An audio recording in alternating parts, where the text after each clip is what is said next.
Makeup আমাদের দিতে হবে রেশন দোকানে, এরকম একটা ব্যাপার। কারণ এখন সব কিছুতেই মানুষ এতটাই মেকআপ করে, আর পাশে আমার দিদি বোনরা, মেকআপই ওদের জীবনের অর্ধেক সময়টা চলে যায়। কিন্তু কিছু করার নেই, কারণ মেকআপটা মেয়েদেরই জিনিস, তাই ওদের ওপরে ছেড়ে দেওয়া উচিত।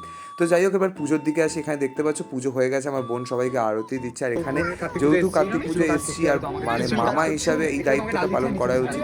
তো আমি দায়িত্বটা নিয়েছিলাম সবাইকে খাবার পরিবেশন করব, যেটা করছিলাম। করতে করতে এখানেও আমি এতই আর কি ফাজলাম করছিলাম, কিছু বলার নেই।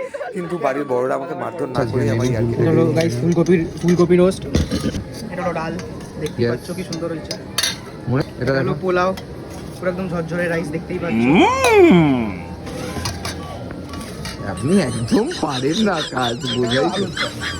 এটা আলুর দম, এটা হচ্ছে আলুর দম। দেখো খুব সুন্দর হয়েছে গাইস, দারুণ হয়েছে পুরো আলুর দম। এখানে রয়েছে না, আমি এটা হলো লুচি, এই হচ্ছে আমার হাতে স্যালাড, আর এই হচ্ছে লুচি। এটা হচ্ছে আজকের মেনু। মিষ্টিটা রয়েছে এখন টেবিলে সার্ভ। মেনু দেখাতে দেখাতে আর খাবার পরিবেশন করতে করতে হয়ে গেছে অনেকটাই লেট। তো আমরা খেতে বসে গেছি। তোমাদের সাথে দেখা হচ্ছে নেক্সট ব্লগে।